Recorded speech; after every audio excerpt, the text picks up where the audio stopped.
1 Peter chapter 4, living for God. Therefore, since Christ suffered in his body, arm yourselves also with the same attitude, because he who has suffered in his body is done with sin. As a result, he does not live the rest of his earthly life for evil human desires, but rather for the will of God. For you have spent enough time in the past doing what pagans choose to do, living in debauchery, lust, drunkenness, orgies, carousing, and detestable idolatry. They think it strange that you do not plunge with them into the same flood of dissipation, and they heap abuse on you, but they will have to give account to him who is ready to judge the living and the dead. For this is the reason the gospel was preached even to those who are now dead, so that they might be judged according to men in regard to the body, but live according to God in regard to the Spirit. The end of all things is near. Therefore be clear-minded and self-controlled, so that you can pray. Above all, love each other deeply, because love covers over a multitude of sins. Offer hospitality to one another without grumbling. Each one should use whatever gift he has received to serve others, faithfully administering God's grace in its various forms. If anyone speaks, he should do it as one speaking the very words of God. If anyone serves, he should do it with the strength God provides, so that in all things God may be praised through Jesus Christ.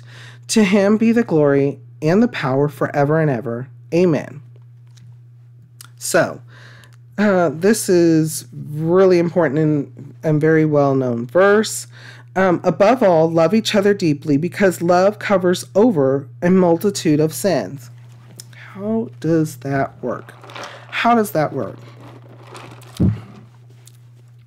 Remember when we talked about several Bible studies ago that even things like an action, a smile, a wave to someone, even a stranger, can change someone's day completely? Remember that? Someone may be feeling down and out, but they receive a smile and a wave, an acknowledgement. And that could change the way they thought. They think, they feel, they act that whole day. It's those things that we believe are little that are actually huge. Because here on earth, and our humanistic thoughts and feelings, we tend to rate things and level things, which aren't necessarily the case. Remember, the Lord sees things on a large scale. We don't see we don't see the future. We don't see what may happen. So even those little things can change someone's day completely. A day from where they may have been angry, may have wanted to do wicked things, but yet you gave them a moment. You acknowledged them, maybe even talked to them, maybe even heard them, maybe you listened to them, maybe you encouraged them, maybe you offered wise wisdom from the Lord.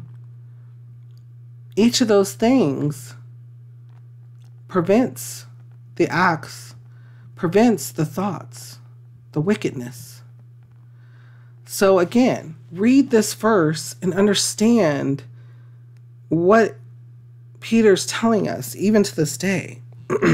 Above all, love each other deeply, because love covers over a multitude of sins. Before we go on, though, what kind of thoughts or feelings come to your mind when we read over this? How does it make you feel and what does it make you think?